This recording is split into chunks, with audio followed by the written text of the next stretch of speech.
मग मी तुम्हाला सांगत होतो की पापी माणसाचा जन्म हातपाय कोडीत होत असतो, चुकीच्या पद्धतीनं होत असतो, पंचतत्व शरीरामधून निघून जातात. पहिलं भूमिराप, नलवायू. भूमी म्हणजे जमीन आहे, ती शरीरामधून निघून चालली म्हणजे काय, शरीर आता जडमूड झालं, मातीवत झालं. आता ते शरीर जड झालेलं आहे, उचलायला गेल्यानंतर 50 किलोचा जरी माणूस असला तो 70 किलोचा वाटतो.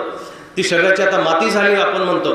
दुसरं आप म्हणजे पाणी तत्व गेलं, शरीरामधलं पाणी तत्व संपलं म्हणजे आता माणूस पाणी पित नाही. तर पितो, शरीरामधून पाणी आटलं म्हणजे पाणी पित नाही. जोपर्यंत शरीरामध्ये पाणी आहे, लक्षात आलं का, जोपर्यंत शरीरामध्ये पाणी आहे तोपर्यंतच माणूस पाणी मागत असतो. जेव्हा शरीरातलं पाणी संपलं माणूस पाणी मागत नाही. 1% पाणी शरीरातलं संपायला लागलं, कमी झालं की माणसाला तहान लागते. पण 10% पाणी शरीरातलं जर संपलं तर माणसाचा मृत्यू होत असतो.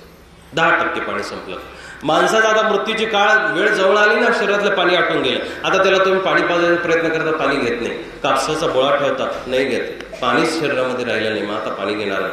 तिसरं तत्व अग्नितत्व संपलं. अग्नितत्व संपल्यानंतर झालं असं, त्या माणसाला भूक लागत नाही. काय, कारण पोटाला आग लागलेली असते, तेव्हाच माणूस भाकर खात असतो. पोटामध्ये आपल्या आग आहे, जठराग्नी ज्याला म्हणतात, ती आग आहे. ती आग जर लागेल असेल तरच माणूस भाकर खात असतो. पण आजकाल बऱ्याचशा माणसांची आग पोटाची विझलेली आहे. काय, पोटाची आग जरूर विझलेली आहे, खायला प्यायला भरपूर झालेले, बखळ झालेले, पण माणसाच्या मनाची आग विझलेली नाही. मग ती प्रतिष्ठेची असे ना, मानाची असे ना, सन्मानाची असे ना, हव्यासाची असे ना, ईर्षेची असे ना, द्वेषाची असे ना, पैशाची, कशाची तरी माणसाला आग लागलेली. पोटाची आग भिजवते ते. 2 भाकरी खाल्ल्यानंतर अर्धी वर खायची इच्छा राहत नाही. पण प्रतिष्ठेची, पैशा पाण्याची, मानापानाची, हव्यासाची आग लागलेली असेल ती सहजासहजी विझत नाही. अग्नितत्व शरीरामधलं गेलं, माणसाला भूक लागत नाही. जरी आपण तोंडामध्ये टाकायचा प्रयत्न केला मध्ये जात नाही. चौथं तत्व गेलं, तिसरं अग्नितत्व गेलं, चौथं वायू तत्व गेलं. वायू तत्व गेलं, शरीरामध्ये गॅस तयार व्हायला सुरुवात होते, पोट डांबरायला सुरुवात होते.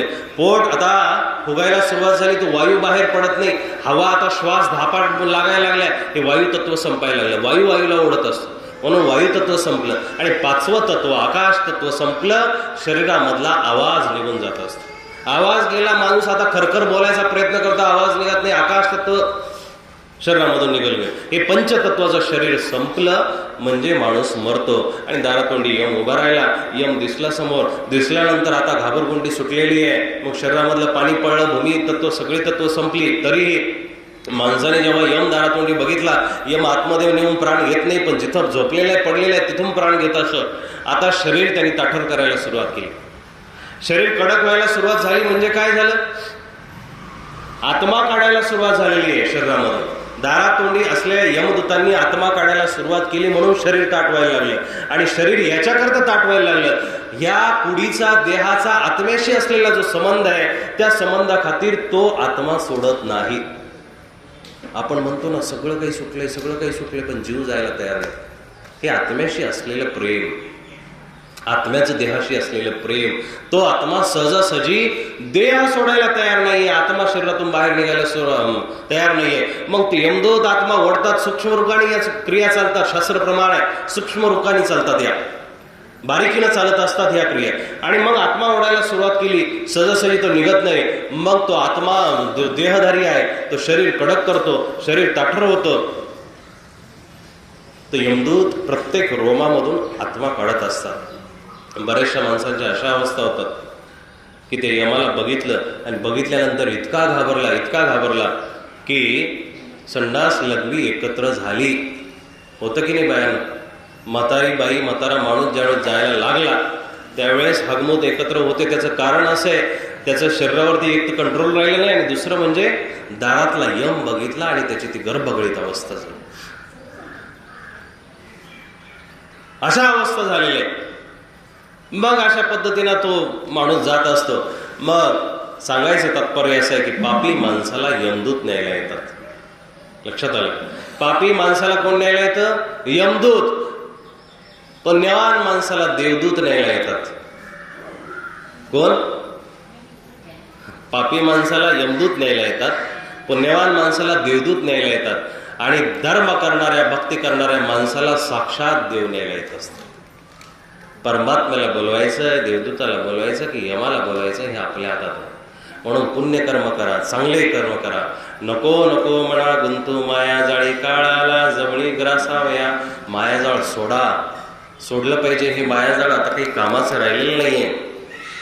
या मायाजाळातून बाहेर निघणं गरजेचं आहे. आणि जेव्हा बाहेर निघाल तेव्हाच तुमच्या आत्म्याचा उद्धार आहे. ज्या पद्धतीनं शरीर वस्त्र बदलतं त्या पद्धतीनं आत्मा देह बदलत असतो. पण ह्या आत्म्याला आपण 84 लाख योनीच्या फेऱ्यामध्ये टाकलेले. पण ह्या फेऱ्यातून आपल्याला काढण्यासाठी भज गोविंदम, भज गोविंदम, गोविंदम भज मूढमते, त्या परमात्म्याचं चिंतन करणं गरजेचं आहे. त्या ईश्वराला भजा, परमात्म्याला भजा, नामस्मरण करा, ईश्वर चिंतन करा. तो परमात्मा तुमच्यापर्यंत अवश्य पोचल्याशिवाय राहणार आहे, अवश्य पोचल्याशिवाय राहणार आहे. आताच डोमेग्रामच्या आई या दुःखामध्ये सांत्वन करण्यासाठी अक्का आलेले आहे. त्या डोमेग्रामची महानुभावांच्या तीर्थस्थानाची महती इतकी सुंदर आहे दादा. अवघे विशेष म्हणजे 1650 तीर्थ आहेत. महानुभाव संप्रदायाचा जो धर्माचा कळस आहे ना तो बघण्यासारखा आहे.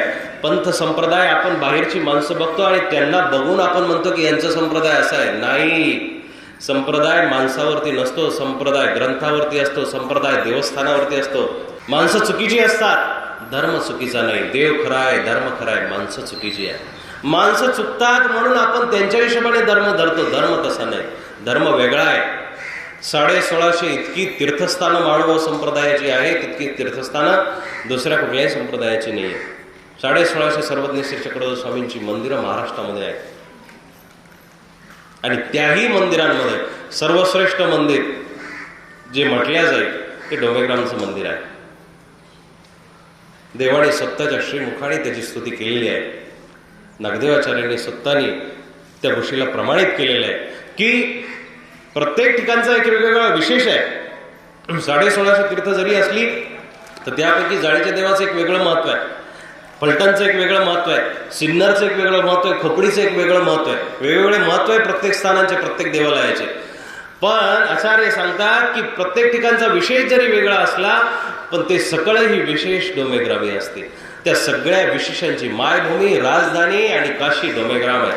त्या डोमेग्रामच्या देवाची सेवा भेटणं म्हणजे याच जन्मामध्ये गंगेमध्ये न्हावून जाणे, पापाला धुवून टाकणे, याच जन्मामध्ये मोक्षाचा रस्ता सापडणे. काही काही माणसं संन्यास घेतात पण घराकडे 2 महिन्यात वाट धरतात घराची. काही अर्थ नाही दादा, सोडूच नका, त्यापेक्षा सोडू नका. पण सोडल्यानंतर देवाचं घर शोधण्यामध्ये जी माणसं आपलं आयुष्य दवडतात तीच माणसं देवाला प्राप्त करत असतात.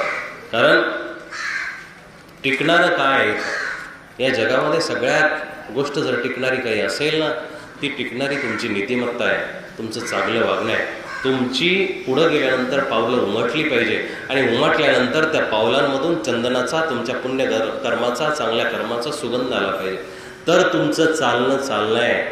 पदयात्रा तेव्हाच पदयात्रा होऊ शकते, दिंडी तेव्हाच दिंडी होऊ शकते की त्याच्यामध्ये हरिनाम असेल, त्याच्यामध्ये ईश्वरचिंतन असेल, त्याच्यावरती आपला जो इष्ट आहे त्याला भेटण्याची ओढ असेल तर ती दिंडी आहे, पदयात्रा आहे. पण नुसतं फिरायला म्हणून चाललं, कंटाळा आला, 20 दिवस काहीतरी रिफ्रेश व्हावं म्हणून जर बाहेर गेले असेल तर ते एंटरटेनमेंट आहे, ते मनोरंजन आहे. देव एवढा भोळा नाही ना दादा, देव एवढा भोळा नाही.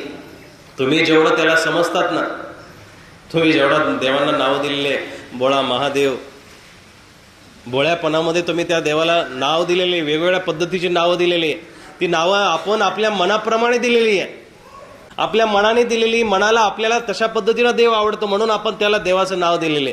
देव इतका भोळा नाही आहे. देवाच्या काठीची जेव्हा मार पडते ना तेव्हा त्या काठीचा आवाज येत नसतो. म्हणून कर्म चांगली करा. कर्म चांगली असेल तर तुमच्या पावलातून नक्कीच पुण्यकर्माचा सुगंध येईल. तुमच्या जाण्याने लोक हळहळतील, तुमच्या जाण्याने नक्कीच लोक हळहळतील.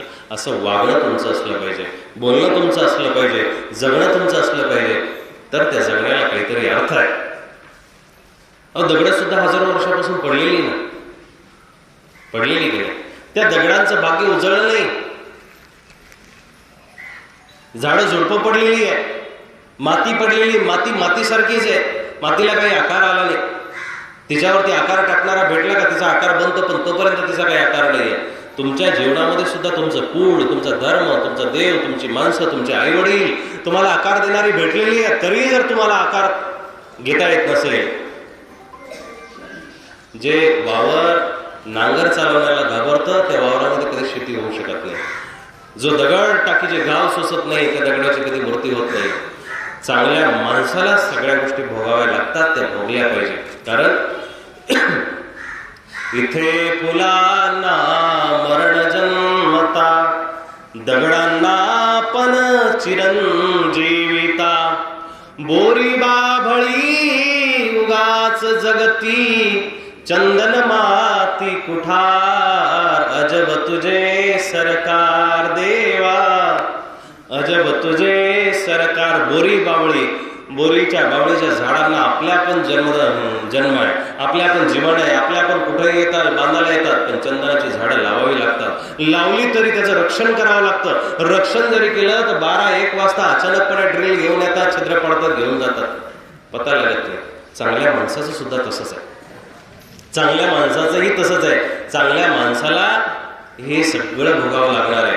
पण आपण बोरी बाबळीच्या झाडासारखी झाडं नाहीये, काटेरी झाडं न होता पुण्याची झाडं, फळाची झाडं, चांगल्या सावली देणारी झाडं बना.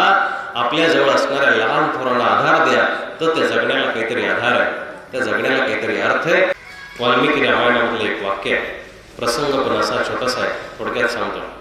युद्ध जिंकल्यानंतर आवरासावर चालू आहे, वापस जायचंय, पण राम सापडत नाहीये. लक्ष्मणाने शोधाशोध केली, राम सापडत नाहीये.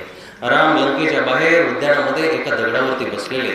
लक्ष्मणाने शोधाशोध केली, वरती गेला, खाली गेला, आजूबाजूला सगळीकडे फिरला, लक्ष्मणाला राम सापडले. मग शोधाशोध केल्यानंतर एकाला विचारलं की अरे राम दिसले का, आमचे श्रीराम दिसले का, आमचं इष्ट. त्याने सांगितलं तिकडे उद्यानामध्ये बसलेले.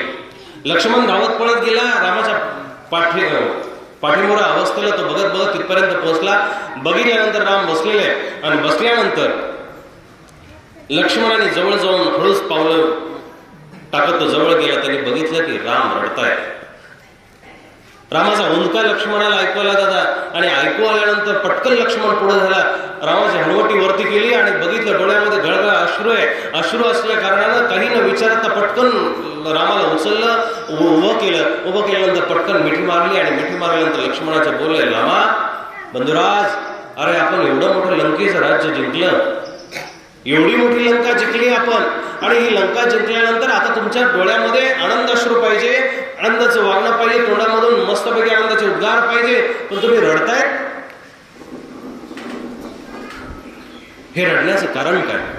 त्यावेळेस रामाचे शब्द आहेत, लक्ष्मणा, अरे भली सोन्याची लंका आपण जिंकली, सुंदर अशी लंका जिंकलेली, रावणाचा वध केला, एवढं साम्राज्य आपण जिंकलं, पण याहीपेक्षा या क्षणाला माझी आई माझ्या जवळ असायला पाहिजे ते असं मला वाटतं. माझी माता जर माझ्या जवळ असती तर हा वैभवाचा, पराक्रमाचा उत्सव बघून ती नक्कीच खुश झाली असती. आणि मग त्यावेळेस वाल्मिकी रामायणामधलं एक सुंदर असं श्लोक आहे, वाक्य आहे, अपि स्वर्णमयी लंका नवे लक्ष्मण रोचते. लक्ष्मणा, सुंदर आहे, सोन्याची आहे, वैभवशाली आहे, पण नवे रोचते, मला ही सोन्याची लंका आवडत नाही. का? कारण जननी जन्मभूमीश्च स्वर्गादपि गरेसी. माझी जननी म्हणजे माता आणि जन्मभूमी मला स्वर्गापेक्षा मोठी वाटते, स्वर्गापेक्षा मोठी वाटते. म्हणून लक्ष्मणा लवकरात लवकर तयारी कर, आणि 3-4 दिवसामध्येच आपल्याला अयोध्येला पोचलं पाहिजे. कौशल्यानंदन रामाचे वाक्य आहे. आईला भेटण्यासाठी तो राम सुद्धा व्याकुळ झालेला आहे. देवादिकांची अशी गत आहे, सामान्य माणसाची किती विकट अवस्था होणं आवश्यक आहे, पण आपल्याला आजकाल तशी भावना आपली राहत नाही. जननी जन्मभूमीष्ट, जन्मभूमी आणि जननी ही नशिबाने माणसाला मिळत असते. आई भेटणं आणि जन्माला जागा भेटणं हेही नशिबाचंच काम आहे. ज्या भूमीवरती तुम्ही जन्माला आले ती भूमी पुण्यवान असली पाहिजे. ती पुण्यवान भूमी जर असेल तर त्या भूमीवरती जन्माला आलेला माणूस कधी वायाला जात नाही. लक्षात आलं? ती तुमची जन्मभूमी आहे, पण आज जन्मभूमीच आपण बंद करून टाकल्या, कारण घरी प्रस्तुती होत नाही, घरी जन्म आपण देत नाही, दवाखान्यामध्ये देतो. आपल्या जन्मभूमी दवाखान्यामध्ये झालेल्या आहे, म्हणून दवाखान्यामध्ये जन्माला आलेली माणसं 6 महिन्याचे बाळ झाल्यानंतर ऍडमिट करावं लागतं, किंवा जन्माला आल्यालाच काचामध्ये ठेवावं लागतं. हे जन्मभूमीचं वैशिष्ट्य आहे. पाप भूमीवरती, नास्तिक भूमीवरती किंवा तामस भूमीवरती जन्म झाला म्हणून व्याधी लागली. सात्विक भूमीवरती जन्माला येऊ द्या बरं. सात्विक भूमीमध्ये जन्म होऊ द्या, जन्म चांगल्या पद्धतीचा होणार, चांगल्याच पद्धतीचा होणार. कृष्णाचा जन्म जेलमध्ये झाला होता दादा, कारागृहामध्ये जन्म झाला. पण भलेही चुकीची भूमी असेल, पाप्यांना शिक्षा देणारी भूमी असेल, पण त्या ठिकाणी ईश्वराने जन्म घेतला आणि ते शासनच बर्बाद करून टाकलं. जो शासन देणारा होता ते जेल बिल सगळं तोडून ताडून कंसाचाच नायनाट करून टाकला. असं काहीतरी कर्तृत्व करता आलं पाहिजे. म्हणून तुमचा जन्म कुठं व्हावा हेही निश्चित नाही, मृत्यू कुठं व्हावा हेही निश्चित नाही. आईचा जन्म भलेही कुठं झाला असेल, पण तिच्या कर्मभूमीवरती तिचा मृत्यू झाला. पण त्याही अगोदर तिनं आपलं हे शरीर जे आहे, म्हणजे हा जो पिंड आहे, लक्षात आलं का? शेवटच्या वाक्याकडे नीट लक्ष द्या. सांप्रदायिक मंडळी कधी कधी ताल लावून धरतात, पिंड पाडलं पाहिजे, असं केलं पाहिजे, तसं केलं पाहिजे. ज्या ज्या संप्रदायाच्या ज्या ज्या विधी आहेत त्यांनी ते पाळावे, जरूर पाळावे. पण जर संप्रदाय आपण स्वीकारलाय ना, तर त्या संप्रदायाच्या विधीप्रमाणेच आपण निक्षेप केला पाहिजे, विधी केले पाहिजे. पिंड शब्दाचा सगळ्यात सुंदर असा अर्थ आहे शरीर. लक्षात आलं ना? आपण शेवटी सुद्धा शरीर रूपाने तिथं पिंड ठेवत असतो. हे पिंड शरीर ज्या व्यक्तीला ईश्वराला दान दिलं त्याने जिवंतपणे स्वतःचं पिंड दान केलेलं आहे. कारण माम उपेत्य तू कोणते पुनर्जन्म न विद्यते, भगवद्गीता प्रमाण आहे. भगवद्गीता सांगते की ज्याने जिवंतपणे माझी उपासना केली त्याला पुनर्जन्म नाही, पुनर्जन्म न व्हावा यासाठी भक्ती करणे, आणि भक्ती केल्यानंतर पुनर्जन्म मिळत नाही आणि पुनर्जन्म मिळत नाही याच्याकरता पिंडदान करावं लागत नाही. हे माळवा संप्रदायाचं तत्वज्ञान आहे. दुसऱ्या संप्रदायाचं वेगळं असेल. आपण सगळ्या संप्रदायांना अनुसरून वागणारी माणसं आहोत. सगळं चांगलं आहे जगामध्ये. सोनं घालणाऱ्याने चांदी घालणाऱ्याला नाव नाही ठेवलं पाहिजे, आणि चांदी घालणाऱ्याने लोखंड घालणाऱ्याला नाव नाही ठेवलं. ज्याची जशी परिस्थिती आहे, जशी समज आहे त्यांनी तसं वागलं पाहिजे. पण आपण आपल्या गळ्यातलं न बघता आपण दुसऱ्याच्या गळ्यातलं बघत असतो. आपलं चुकीचं कुसळ न बघता दुसऱ्याचं मुसळ वागण्याची जी बुद्धी आहे, ही दुष्प्रवृत्ती आपली नष्ट झाली तर आपल्याला धर्म समजतील, संप्रदाय समजतील, ग्रंथ समजतील, संत समजतील, महंत समजतील.